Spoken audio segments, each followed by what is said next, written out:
যতই সংসারের কাজগুলো গুছিয়ে করি না কেন, একদিন যদি সময় মতো কাজগুলো না করতে পারি, আমার মতো এরকম ঝামেলায় কিন্তু পড়তে হবে। সেই ক্ষেত্রে পরিবারের লোকজন কিন্তু কথা শোনাতে একটু দ্বিধাবোধ করবে না। আজকে আমার অবস্থা সেরকম হয়েছে। এই তো ঝটপট বাজার গুছিয়ে সকালে নাস্তা বানিয়ে ঝটপট রান্না বান্নাও শেষ করলাম।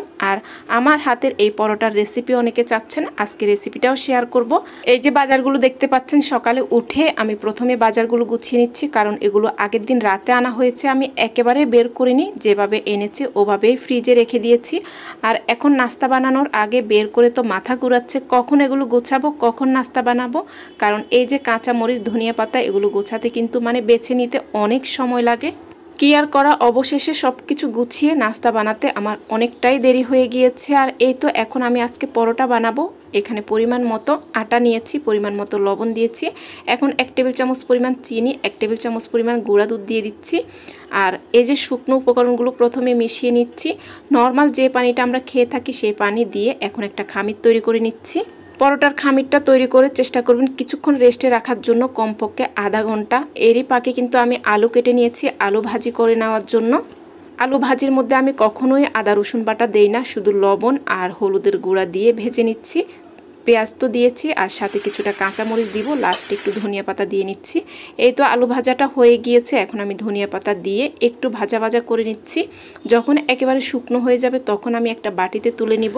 আলু ভাজিটা রেডি করে একটা বাটিতে নিয়ে টেবিলে রেখে তারপরে আমি পরোটাগুলো বানাবো। কারণ পরোটার সাথে খাওয়ার যে ভাজিটা সেটা রেডি থাকলে একটা একটা করে পরোটা ভেজে টেবিলে দেওয়া যাবে। যাই হোক, আমার পরোটাগুলো বানিয়ে নিচ্ছি একে একে। ওই তো সেই চিরাচরিত নিয়ম, চারকোনা পরোটা করে নিচ্ছি। একটু তেল আর আটা ছিটিয়ে দিয়ে এভাবে করে ভাঁজ করে সবগুলো রেখে দিয়েছি। প্রথমে যে পরোটা ভাঁজ করেছি সেটাই প্রথমে বেলে নিচ্ছি। পরোটাগুলো যখন বানানো হয়ে গিয়েছে, চুলায় একটা ফ্রাই প্যান বসিয়ে চুলার আঁচটা কমিয়ে রেখে দিয়েছি। আর এই যে পরোটাগুলো ভাজার সময় প্রথমে আমি তেল ছাড়া ভেজে নিই, তারপরে সামান্য পরিমাণ তেল দিয়ে এভাবে ভেজে নিচ্ছি। দেখুন প্রত্যেকটা পরোটার কালার সুন্দর হচ্ছে আর অনেকটাই ফুলকো হচ্ছে। আমি সবসময় পরোটা ভাজার ক্ষেত্রে কয়েকটা তেল দিয়ে, কয়েকটা তেল ছাড়া, কয়েকটা হালকা তেলে ভেজে নিই। কারণ আমরা এক একজন এক এক রকম খেয়ে থাকি। কয়েকটা পরোটা বাকি ছিল, এর মধ্যেই জিদনির বাবাকে আমি টেবিলে নাস্তা দিয়েছি, চাটাও বসিয়ে দিয়েছি। আর একটুর জন্য হলেই কিন্তু দেরি হয়ে যেত, সে আজকে নাস্তা খেয়ে বাইরে যেতে পারতো না। আসলে সময়ের কাজ সময় না করলে এমনই হয়। রাতে যদি বাজারগুলো গুছিয়ে রাখতাম তাহলে এখন একেবারে আর ঝামেলা হতো না। এখন নাস্তা খেয়ে তারপরে ঘরের সব কাজ শেষ করে চলে আসলাম রান্নায়। ওই যে সুন্দর একটা লাউ এনেছে, দেখেই মন শান্তি। তবে লাউটা কাটতে গিয়ে আমার তো অনেকটাই মেজাজ খারাপ হয়ে গিয়েছে, কারণ লাউটার ভেতরে অনেক বেশি শক্ত ছিল। প্রত্যেকটা বিচি আমি ফেলে দিয়ে কেটে ধুয়ে নিয়েছি। এখন এই যে গুঁড়া চিংড়ি দিয়ে রান্না করে নিচ্ছি। জানি না কতক্ষণ লাগবে রান্না হতে, তবে রান্না করার পরে যেহেতু আমি বয়স দিচ্ছি, লাউটা রান্না করতে একেবারে সময় লাগেনি, খুব সফট হয়ে গিয়েছিল। আর এখানে নদীর বেলে মাছ রান্না করব, সেজন্য সব মশলা কষিয়ে নিয়েছি। আর দেখুন আমার মশলার বক্সও খালি হয়ে গিয়েছে, মশলা রেডি করতে হবে। এই যে অফ ক্যামেরা কিন্তু ধনিয়া পাতা, কাঁচামরিচ সব আমি গুছিয়ে নিয়েছি।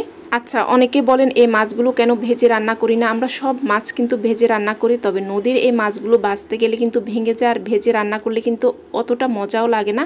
সেজন্য আমি এভাবে মশলাতে কষিয়ে তারপরে ঝোল ঝোল করে একটু মাখা করে রান্না করি। এভাবে আমাদের কাছে ভালো লাগে। সাথে কোথা থেকে যেন একটা তেলাপিয়া মাছের মাথা ছিল, এই মাছের প্যাকেটে ছিল, সেটাও দিয়েছি। আর এই তো একে একে রান্না হয়ে গিয়েছে। আজকে ঝটপট বাজার গুছিয়ে দুটো রান্নাই করে নিয়েছি।